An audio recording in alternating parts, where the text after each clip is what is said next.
Good day, everyone, and welcome to Different Stages Radio. I'm your host, JJ, broadcasting in Vancouver, British Columbia, Canada.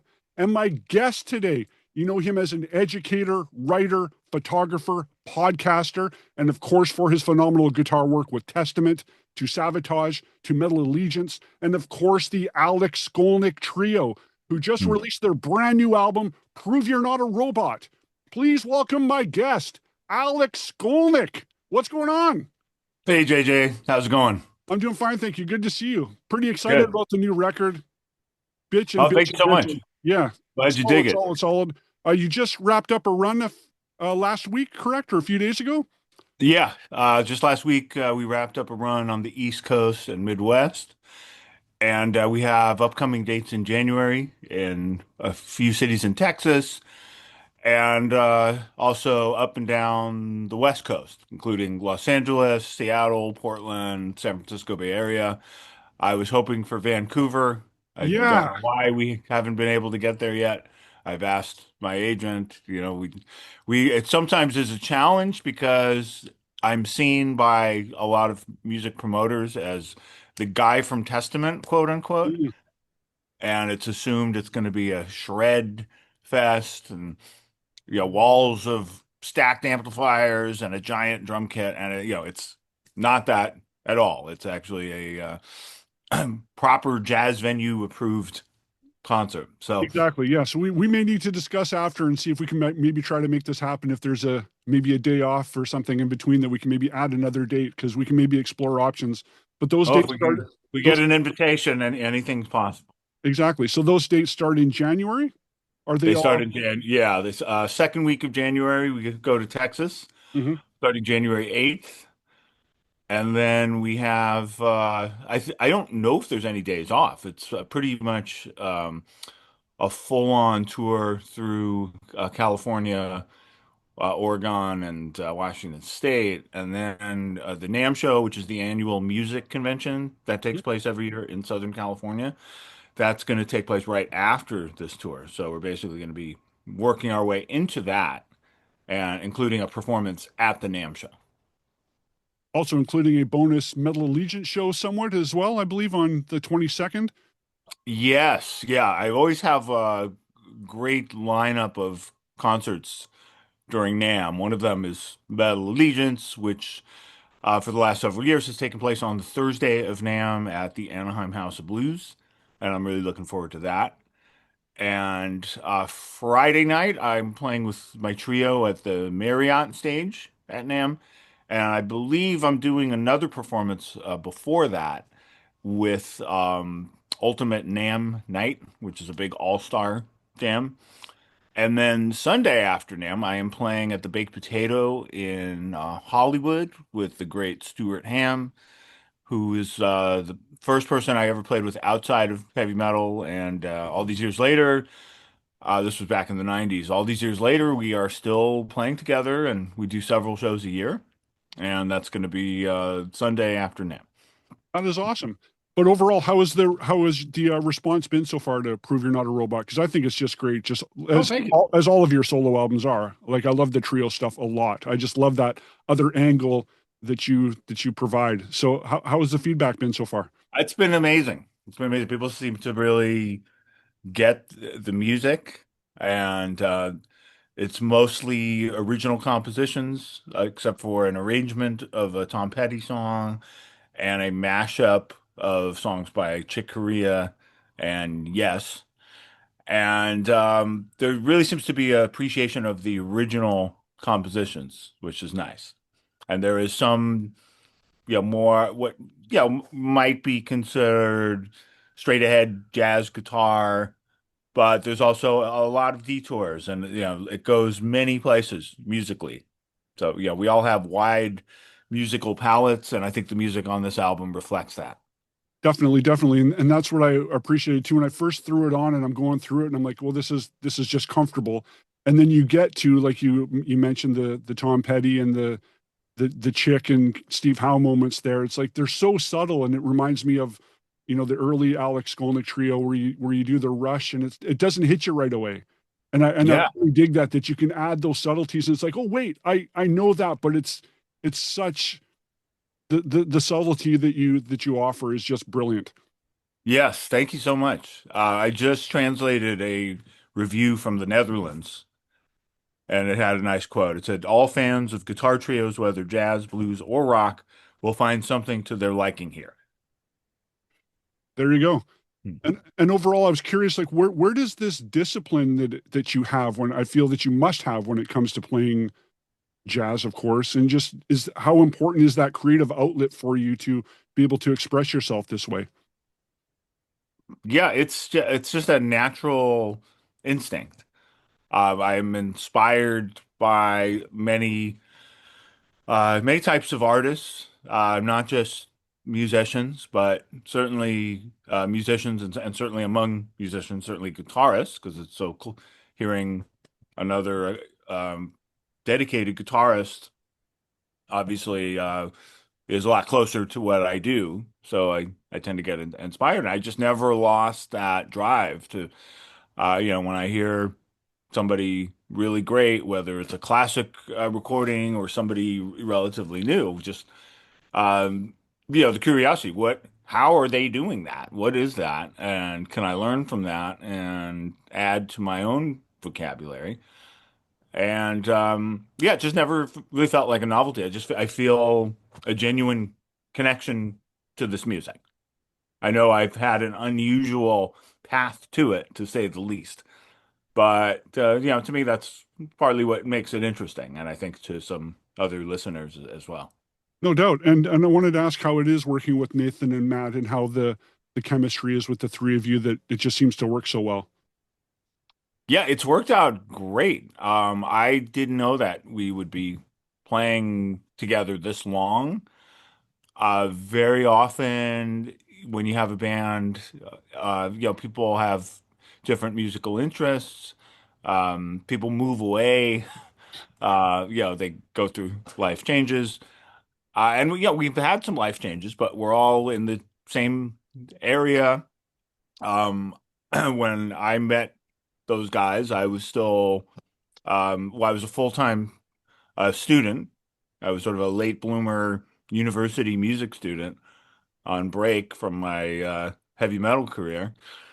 And then I was pretty much a full-time teacher for a few years, but also playing with the trio and other groups when I met Nathan. And then since that time, Testament reunited, and my profile got actually bigger, got like it used to be, and then bigger than it was. Yet we've still managed to, get together, work on music, find holes in our schedules where we can say, hey, let's get together, let's do the trio. Well, and I like how you say "let's get together," because that was one of the things too. I was wondering how much of this is done as a three piece collectively together in the same room, or you guys kind of coming up with pieces separately and cutting and pasting later, because it seems pretty live and organic. Yeah, With everything's live and organic. yeah, I composed most of the music. I composed the originals on my own, but when I bring those guys apart, they definitely put their stamp on it. Um, I'm not, comparing myself to somebody like Sting, but yeah. with this album, he's somebody that would write those police songs and he'd bring them in, but the other guys put such a stamp on it. It's kind of unimaginable without that. Unfortunately, they're in court now because of that. Because I don't know why, after all these years and reunions and everything, but now the guys, uh, those guys feel like they've had such a stamp on the music, they deserve compositional credit. I don't, I think we all, my guys, we have an understanding that, and it's certainly not making that type of money. But I write the songs. I'll bring it into the guys. It'll take shape. It'll have the personality of this group. There's definitely a very special chemistry, and we record all it in the same room.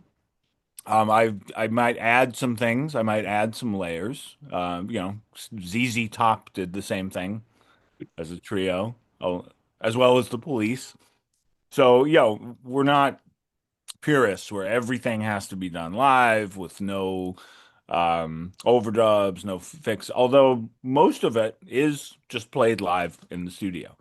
So, because there is so much one-on-one interaction, it certainly fits with the title, which is Prove You're Not a Robot, which is something we all have to do from time to time in order to prove we're human, which I find rather amusing.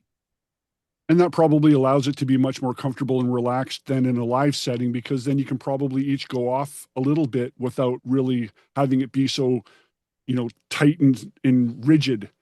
Like you can let it breathe a bit more, I would gather in a live Well, you setting. can experiment, Yeah. when you're in the studio, you do multiple takes and you find the best take. And then, some artists might be purists about it and they might say, "Oh, there's the best take. That's it. We're keeping it the way it is. We find the best take." And, hopefully we all like it, but maybe Nathan felt he played a better bass solo on one of the other takes. Okay, well, let's hit record. Let's have him do another bass solo, make it more like the one he likes. Nothing wrong with that. Easy peasy. Now, talking about some of your other projects and so forth, I wanted to get your questions, your answers and thoughts on working with Gene Getter Mm. Premonition. Love that stuff, and I was just wondering how that relationship started, because it seems you guys have been doing stuff together for quite some time now. And how's that for you? Yeah, it's wonderful to play with Jane. She's got a pretty solid lineup now of musicians. Gene Lake on drums, Paul, um, God, sorry, Paul, I don't remember his last name. It escapes me at the moment.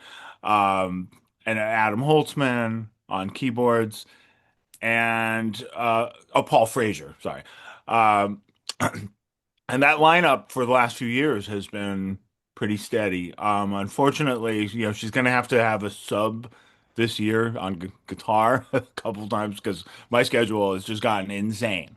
And I've just gotten to the point where, I don't want to commit to something and have to pull out. But um, the last few years we've done European tours. We did the Cruise to the Edge. First time I ever did it. Then I did it with my own group last year. And it first came about because the great Adam Holtzman, who plays keyboards for Steven Wilson and worked with Miles Davis in the 80s, Wallace Roney, and many other greats. Yeah, just an incredible musician. He was one of my instructors when I went back to school and I was a university student. He taught a course on the electric music of Miles Davis. That was actually an ensemble where he would direct the musicians. So that was where we first met. And I'd go to the shows, and then yeah, I'd run into Jane because they're a couple. And also, I think that tends to happen in musical communities. More and more people know each other, and suddenly, we find we have a lot mutual musician friends, and kept running into each other more. And then, God, it's been almost 10 years now, or maybe it has been 10 years. Jane wanted to focus on music that was a little more prog rock, as well as being having jazz elements, where she sings, and she called it Jane Getter Premonition. And the first album had Brian Beller on bass and Chad Wackerman, which was a big thrill. And I also played with Chad with Stu Hamm. Yep. And Stu actually recorded some tracks with Jane as well. A different record has done some shows with her. So yeah, the whole thing is mixed up, and I think I mean musicians who like each other and like playing together sort of find each other and find all this common ground. And the Jane Getter Premonition, that's a perfect example of that. Just great chemistry and great friendship. But yeah, that's a really cool insight on how you got connected with Adam, how he was teaching a course. That's just amazing. Yeah, and it has a lot to do with my trajectory too, because the music that truly inspired me to want to play jazz or jazz adjacent music at least, and just dive deeper into it was Miles Davis, and hearing the music of Miles Davis in the 80s. And when I heard it, I didn't even know it was jazz because at that time, he always had electric bass. He always had like Marcus Miller or Daryl Jones, these amazing electric bassists. He had guitar players. He had John Scofield, Robin Ford, Mike Stern, and some fans of his earlier music did not like that. But that's what drew me in, and it actually got me to take an interest in his earlier music, even though it didn't have guitar, it didn't have electric bass, but I developed a taste for it. It was also explained to me that to really understand, what he's doing by, the late 80s, you really have to go back and hear not only the music that he's doing, but just, a general understanding of jazz musicians, many of whom played with Miles Davis at some point. I mean, if you just focused on musicians that had an association with Miles Davis, you would get a partial jazz education. You're talking John Coltrane, Wayne Shorter, Herbie Hancock, Chick Corea, and Charlie Parker, Bill Evans. You could just right there. You've got so much. And then, they're the musicians they've played with. It leads to all this other music. And yeah, I got caught up on it became a hobby for me, just digging this music, going to hear artists that were keeping it alive. And I think by that point, I put so much time and energy into playing guitar and developing guitar technique. I thought, okay, why shouldn't I pursue this? I love this music. I love going to hear it. I have enough technical skills. It seems like it would be possible. And it was. It was definitely easier said than done because part of learning that music is not just developing your technical skills, but developing your ear and your listening skills. And yeah, it's a lot. It took a long time, but when it came together, it was very rewarding. And I can't imagine doing what I'm doing now without having had that experience. Knowing when to pull back and when to let it breathe and that sort of thing. It seems you have that down quite well. The once again, the discipline, I would call it. Well, That's that's a big part of it. yeah, Learning when not to play. Sometimes it's okay not to play. And, if you come from the world of rock and especially heavy metal, I mean, that's part of the beauty of it is that it's just, everything turned up loud, as Yngwie Malmtseen once said, more is more. And there is something to be said for that, but it's also nice to have the skills to be in musical situations where less is more. totally. Even though Yngwie would argue about that. He He says definitely that's illogical and it doesn't make sense. How no. can less be more? Which I love. I think that's awesome. Well, But that's him. because it's exactly Nobody it's else like should that. try. No, Yeah, he's one of a kind, and you can't be like that. That's he is him, and he is who he is, and that's a great thing. But yeah, learning about dynamics and about listening, it takes a long time. It takes a lot of experience. It might not lead to playing skills. It might lead some to say, I'm just gonna go to the concerts. I'm gonna dabble in this, but I just don't. But with me, I just got more and more dedicated and more focused. And to this day, I'm still constantly hearing music that I'm curious about, that I'm inspired by, that maybe I'm not going to be able to pull off this week, but maybe in a few months. well, I feel it must be so rewarding, and you alluded to it earlier, just the creative process and how you've developed and built that network of phenomenal musicians that you might not have otherwise had an opportunity to play with and to create with. So that alone has to be hugely rewarding. Absolutely. I mean, that's a big reward. So, sometimes people measure success in different ways. Maybe it's a bank account or how many magazines you're in, or yeah, your press, or polls, or whatever, followers, number of followers on social media. I don't measure any of that.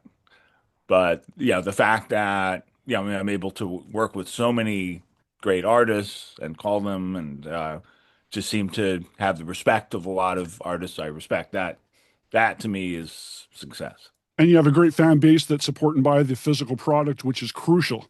Hmm. Now, I want to ask, Absolutely. in about a And week they'll or be able to buy it in vinyl too. Unfortunately, yeah, it's coming. many vinyl plants are having a slowdown now. I don't know why it is. That happened even on the Testament tour. They didn't get the vinyl in time to start the tour. Other artists I know are apologizing. The vinyl's not ready yet. Um, I'm working with a great label called Flatiron Records. I believe they're changing plants now. So, but the vinyl is going to happen. Yeah, Uh, well, I think part of that problem is the backup with the Black Friday record store day releases. Suddenly uh, those gain the priority, and sadly other things get bumped behind, which is just a shame. But oh, that could be, I've yeah. seen that happen over the last few years. That the record store day, Black Friday, and then also the one in the spring really ends up halting regular releases. Oh, that's record store day, I guess. Yeah, yeah. So off topic, but back to Prove You're Not a Robot. About a week or so ago, you played a show at Reggie's, which is I know a classic venue. You played a Mhm. show with Jason Blake, who I've just recently discovered. He's brand new to me. Were you familiar with him? And he seems. And the other question was, he seems like somebody I could almost hear you doing maybe a collaboration with or something at some point. Oh yeah, that could be interesting. I was not familiar with him before, but it was very pleasant to hear him. I thought the music worked well for our show. Sometimes with stick, it can be a very loud, intense instrument, often played with drums, and I like that. I Another musician I'm like totally honored to know is Tony Levin, and I've seen Tony with the Stickmen, which is I just saw them last night. oh really? Or, Oh, perfect sorry, timing. correction. 2 nights ago. 2 nights ago. 2 nights ago. Perfect, Yeah, perfect timing. yeah. And we're sort of music business related in a way because the Stickmen are put out by Moon June Records, and Moon June Records is a very experimental label with a lot of interesting instrumental music. And they're like partners with Flatiron for my new album. So they're involved with the trio. They're also involved with PAKT with Percy Jones. That's Yeah, I wanted to ask you about that. Like, I'm like, this is awesome. Yeah, Percy Jones, yeah, Index, like, how well, cool one is of the that? all-time greats. Another one I'm just so Ridiculous, honored ridiculous. Yeah, that. like he's just ridiculous. Yeah, I'm so honored. Yeah, he's even on my speed dial. And we play together. We have a few shows coming up next month. We have a new live double disc that is just coming out. We've played Reggie's before. And anyway, but back to the stick, and Tony Levin does Stickman. Stickman is on Moon June. Actually, Tony's solo album is also on Flatiron. That was sort of how that whole relationship started. But I like the stick. I think a group like Stickman might be too much opening for my trio because yeah, we have a lot of soft dynamics. We get loud a few times in the show, but it's very selective. But hearing Jason, it was nice because he was playing like a more acoustic version of the stick, and it had a really nice tone, and really enjoyed what he did. Well, that's cool. Yeah, it seemed to complement your product quite well. Now, you mentioned Pact, which I was going to ask you about. Where can people get this stuff? Because I was seeing it was on Bandcamp. Is there anywhere else that people can find it? Once again, that's PAKT. People looking it Yes. up. Is it Bandcamp only or elsewhere? Yeah, the best place to buy PAKT is Bandcamp. The And trio is also on Bandcamp, although I believe we're in most retail outlets. And but yeah, Bandcamp is always the best way to support a group. No doubt, especially with their Bandcamp Fridays, you can't go wrong there Yeah. with 100% of the proceeds goes And if you're directly to lucky the enough artist, to catch us in concert, we'll always have the albums available in concert. Next month, we're going to Vienna, Virginia, outside Washington, D.C. We're playing Southern New Jersey. We're playing Sellersville, Pennsylvania, and one show in upstate New York. So if you're in any of those areas, you can catch us and pick up a copy from us. which is perfect. Now, I Yeah. wanted to ask you about this upstart band that I've heard you've been playing with. I think they're called Testament. Yeah, I think I have a new, yeah, they put out a brand new record a couple of months ago. Is that correct? yes. Yep. Parabellum. Yeah, Still, young yeah, band. Yeah. young band just starting out. Yeah. Yeah. I'm Actually, pulling for you. that is true of the drummer. We have a young drummer now, And how, who's Chris, in his right? 20s. Chris, Yeah. and how's he coming along? Yeah, amazing. I mean, it's like I mean, I think the band was already doing great. We were doing bigger shows than we had. We do the festival season. Over the years, we've been honored to be part of tours like Slayer's final tour. So things have been great. It's not like felt like we needed revitalization, but yeah, having somebody of Chris's generation who's just very in touch with what's going on now, and it definitely added some flavor to the band. It took us in new directions, and also he sounds great on the earlier material as well. So we're doing great. The album's called Parabellum, and I think it's one of our highest charting albums and one of our best reviewed albums. So yeah, it's all coming to fruition at the same time, which is unusual. Yeah. Usually there's many years and my instrumental albums might come out one year, a Testament album comes out a certain year. That's all that happens that year. This time everything not only came out in the same year, but like the same period of time. And that's why it's crucial to get the Alex Skolnick trio probably on the road right now, because I'm sure most of 2026 is going to be devoted to Testament touring. I see that there's that one festival date announced in Spain, the Resurrection Fest, July 1st. I assume Yep. that there's going to be other dates wrapped Yeah, there's a around that. bunch of festival dates in August as well. We're also looking at North America starting in March. So not announced. I Yep. can't say, when or with who, but it's I think it's safe to say it's penciled in on our calendars So we can tentatively say Testament North American Tour spring 2026 with fingers crossed. with fingers crossed. Now thinking And to if the not, soon after. okay, awesome. Okay. But thinking back to these festival shows in the summer, was going to ask. I'll keep this short because, of course, you were in Savatage and you were in Trans-Siberian Orchestra. If there was a chance that both Savatage and Testament are on, say, a same festival date, would you have any interest or desire in maybe joining Savatage for a track or something in that sort of environment, or is that chapter kind of done for you? Oh, sure, sure.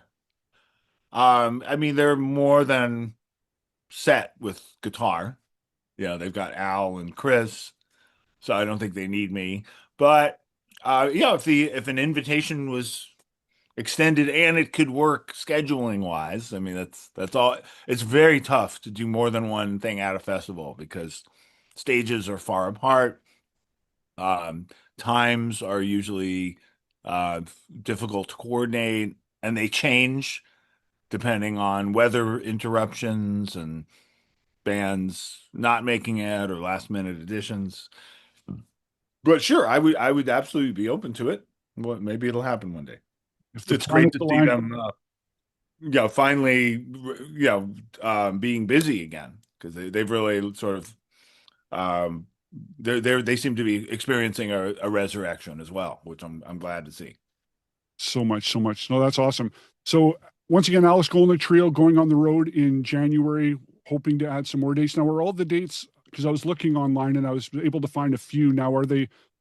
Once again, just want to make sure these are all officially announced and they're all on sale right now. Yes. And can they work? Where's the best place to go? Bands in town to find all the dates, or go to alexskolnick.com or social? Yeah, you could go any of my socials at Alex Skolnick. Do a Google or AI search, Alex Skolnick, January 2026. I'm sure it'll come up. Awesome. But also the trio has its own Instagram and Facebook pages, and all the dates are there as well. Perfect. And last thing before we go, because you have a Vancouver connection, back in 2008, you did a Terror Syndrome track with Devin Oh, Townsend correct. and Ryan Yeah. Van Poederoyen. Yes, that's right. That was a lot of fun. Yeah, Great can you talk a bit musician. about that? Nice. Oh yeah. Yeah, that was very cool. That was one of these things out of the blue. I think by then pretty much yeah, everybody had an email address. We were like fully online. Social media was starting to happen. So I forget how I was reached out to, but yeah, I liked where uh, where the music was coming from, and it was clearly very creative. And it was one of my early guest tracks, I guess, because over the last few years, I've done a lot of guest tracks. I'm I'm on a blues album by Mike Zito. I'm on Accept's upcoming anniversary album where they're bringing out a bunch of special guests. Um, yeah, Rodrigo y Gabriela, like too many to name. But that was one of my first, where it was this guest track, and it was exciting to do. Good for you. Well, Yeah. once again, thank you so much for your time, Alex Skolnick. And looking forward to hopefully seeing you make it your way up to Vancouver. If not, I'll do my best to get down to Seattle to see you in Cool. January. Metal Allegiance playing Namm Fest on January the 22nd.